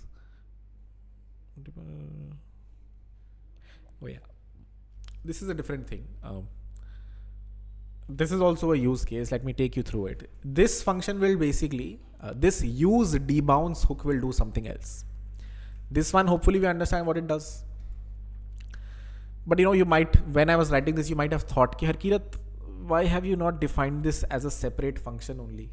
Why does this need to be a hook? And that is sort of a decent expectation to have. Ki yaar ye function hi bana dete na? Just like we had a function over here in Replit called debounced search backend. Why was I not able to create the same thing here? And the answer is sort of yes. You didn't really need a hook for this.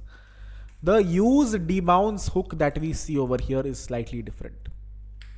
Slides में जो use debounce hook है, that is slightly different. Let me take you guys through it. ये कुछ और करता है. ये क्या कहता है कि यार whenever there is a state variable that changes, I repeat, let me get rid of everything. This one's important, so like bear with me for 5 more minutes. This says कि यार आप ऐसा करो Harkirat, whenever the user is frantically typing, right, बहुत तेजी से लिख रहा है user, you set a state variable here called const input val, comma set input val equal to use state. Let's say it's empty initially. As the user types something over here, update this input val state variable. So we can say on change equal to, let's call, whatever input, let's call a change function over here. And we say, yahan pe I want to set the input val to be e.target.value. Harkirat, what have you written over here? This one line of code will just take the thing that is present in this input box and put it in this state variable. If this feels jarring, even though I don't recommend, you can also do this id equal to whatever, input. And you can do something like this here, document.get element by id, input.value. You can do this also. कि इसके अंदर जो current value है, put this inside a state variable.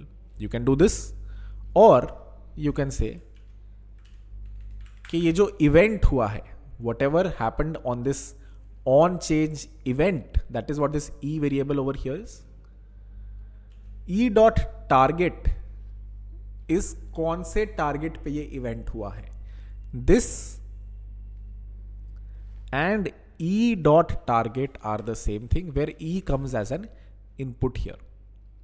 जब भी on change call होता है input पे, whenever it is called, it gets an event variable over here, and e dot target dot value represents the current value inside this input box.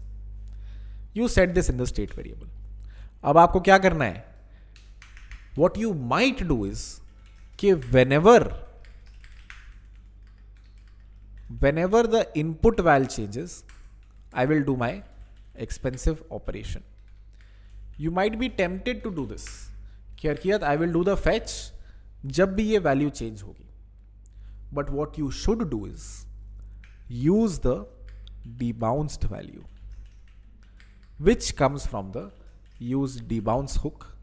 This is a different use debounce hook. पहले जो बनाया था different था. This is different.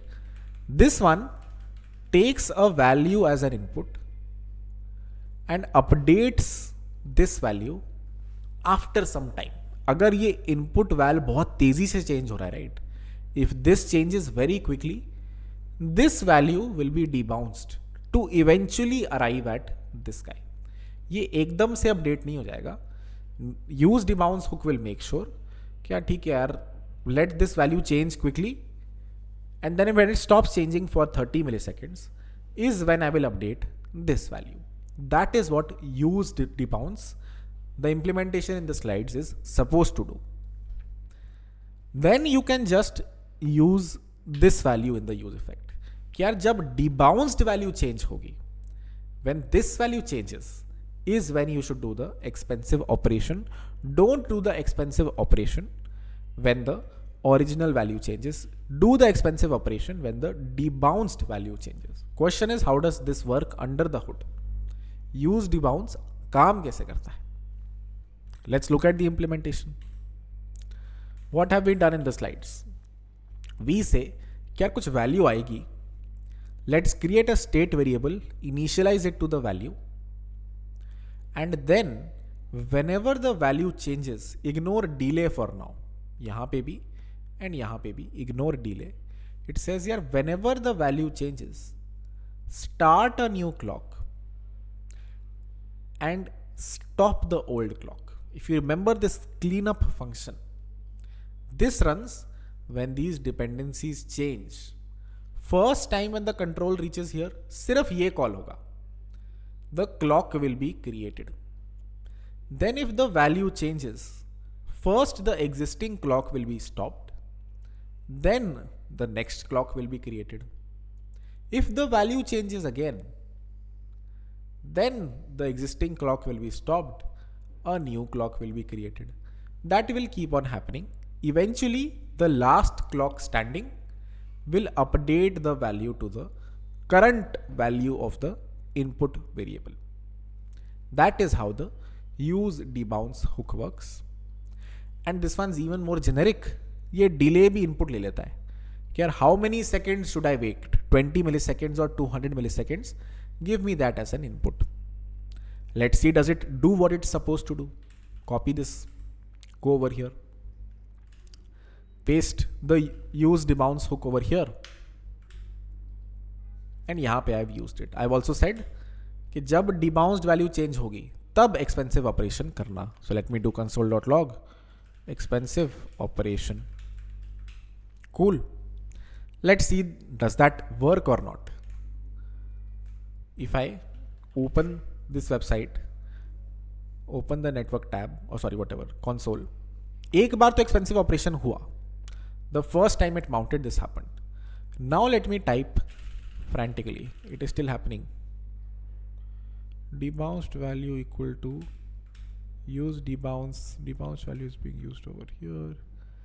Input value is what is over here. Use debounce. Do you guys know why? Because in the use debounce hook, I repeat, I have to give two inputs, input value and the delay. कि यार 200 millisecond तक wait करना before you update this variable right here. Wait for 200 milliseconds, then update this over here as well. Now if I refresh and I type frantically, hands off, expensive operation happened.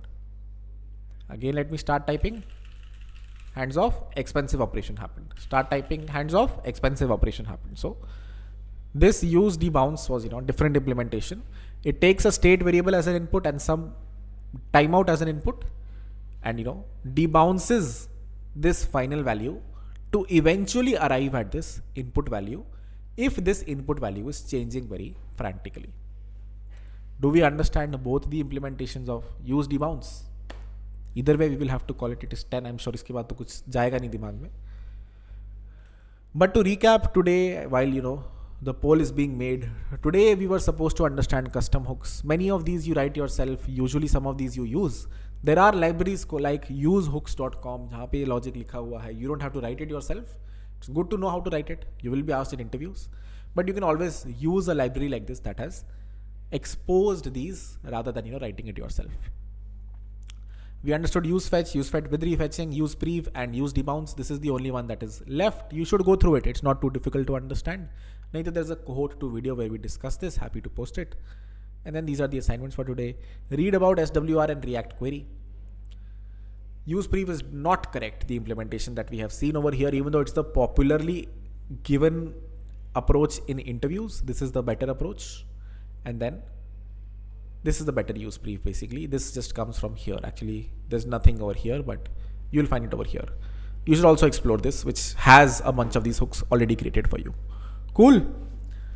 All right, let's do a poll, Akash, if you're here. I don't think you're here, maybe.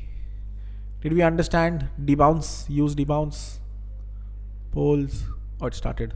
Oh, sort of great, 88%. It's beautiful. 85%, also tickling down. I'll answer questions after this. Please go through this as well. And then tomorrow, slides are already with you. Let me post them again. If you want to learn about recoil yourself, try to go through it before tomorrow. We'll also understand about memo when we are going through this, which is another, React API, but try to going through this. All right, try to go through this. Cool. Let's see. Let's start with the chat now. Let me open it.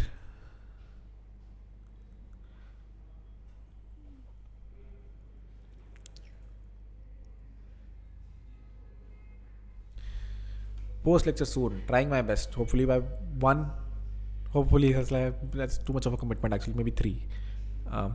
Defines का code नहीं समझ आया सही से. If 90% understood, you should try a little bit after the class. Go through the recording. आ जाएगा. थोड़ा Google, थोड़ा go back to the recordings. You'll do it.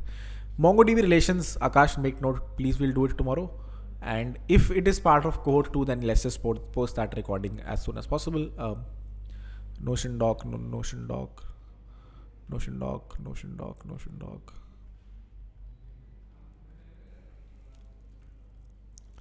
Oh, by the way, class officially ended. So if you want to drop off, feel free to drop off. I'm just going through some Notion docs and doubts before I call it. Can you share some insight on games is hyped in Web3? I think they're hyped only. I think you asked the same question yesterday. Is returning from a hook component first, then executing use effect normal from line React? It is normal from line React. It is not special. It is normal in React कि ये होता है. In your previous implementation, when the function was being called, in my previous implementation, let me command Z a few times.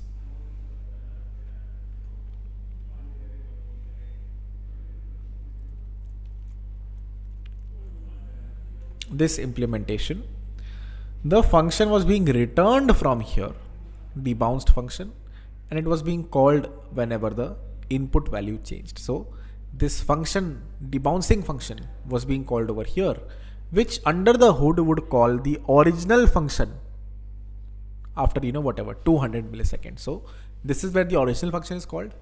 This is where the debounced function is called. Glimpse the last code. Okay, this one is the old use debounce, and the new debounce you'll find in the slides.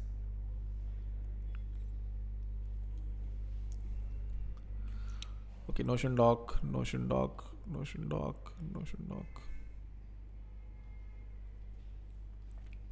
Web3 assignment completed for minting a dApp for 100x people. I would assume this is on Ethereum. It's nice. Connect wallet. It's pretty good. What wallet after this? I've seen it in many websites.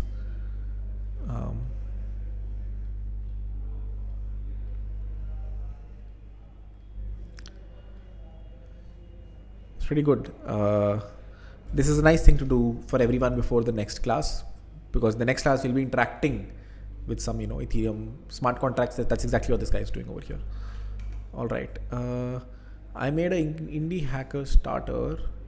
Any project ideas that I can build on it? Ooh, I'm about to record a video on project ideas. So I saw this somewhere. I don't know. Passively it came. I saw the whatever lad over here. It's good. What is it again? Accelerate India's journey with this indie's journey with a starter. Oh, it's like a starter plan. Okay, it's like base. No, yeah, it's decent. I won't pay for looking at it. Send it to me. I'll see it. Request access, or I can pay. I don't know. Was there some demo version I didn't see? Could you please explain how use transition hook works, and use hook is better than use context hook? Use transition. Why do I feel like I've seen this? It's a React update a state without blocking the UI. Ooh, that's interesting. Is pending, start transition equal to use transition? probably this thing and about select tab will call start transition and then set tab. So does it delay updating a variable without blocking the UI? Probably. I'm happy. I mean, I don't know. I will read through it and explain. This is what my first guess is. Okay, whenever you're updating a state variable, it can be an expensive operation which will block the UI. If this is that expensive operation that is going to block the UI, start transition, if you wrap it inside it, then this will get deferred until the thread is free. Is my guess. I could totally be wrong here. You know, the name, when you said use transition, I thought it was some UI transition or something like that. So happy to read through. Let me just read it in front and see if I can quickly figure out what it does. Call it as the top level of your component to mark some state updates as transitions. Okay. Use transition returns an array with exactly is pending flag telling you whether there is a pending transition. Okay. The start transition function that lets you mark a state update as a transition, which probably means mark a state update to update the state without blocking the UI. Basically वो state update थोड़ा बाद में हो जाएगा, but you know, to make sure the UI is not blocked. If at all, I could be wrong, but this is my guess. The start transition function returned by use transition lets you mark a state update as a transition. Yeah, they haven't really explained well what a transition is here, but here's my guess. You know, it is something that will eventually happen and not block the UI immediately. The thread will, you know, come back to it. Is my guess. I could be wrong. Okay, if you need to start a transition somewhere, you can wrap an update into a transition only if you have access to the set function of that state. The function you pass must be synchronous. React immediately executes this function, making all the state updates happen while it executes the transition. If you try to perform more state updates for later, you won't be able to mark it as a transition. Makes sense. The start transition. Okay, let me just see if someone has posted this in chat. Was my understanding of use transition correct? And you had another thing over there. I'll read through it. Or is it something else? Does anyone know already? No? Everyone's posting Notion docs. All right. Happy to discuss. There'll be a video on, you know, common hooks, use ref, not use ref, use callback, use memo, even though they're not needed anymore. So there I'll add use transition as well. Please review my custom context API. Oh, it looks pretty good. You have an image context and an image provider, which, load images from IndexedDB. Oh, very cool. Is this like, where's the final thing? Image context provider, valuable images, and it would have been nice to see, you know, it being used somewhere. Use image. I think there's a hook over here. Where have you defined the use image hook? Oh, there you go. Use context, image context. There you go. So what does this do? What input? No, it doesn't take any inputs. My guess is it returns you something from the IndexedDB, specifically an image. Reads something from an image from the IndexedDB and returns it. Is that what it does? Seems like it.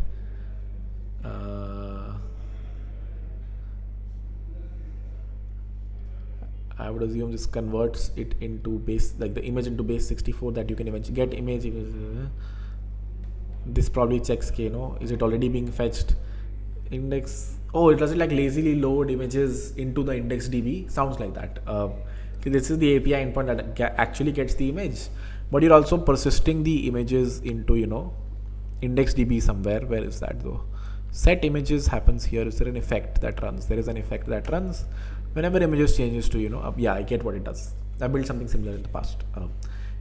You call whatever use image, pass it an image URL, and it will fetch that image, return it to you. Also store the image in IndexedDB. So in the future, very good.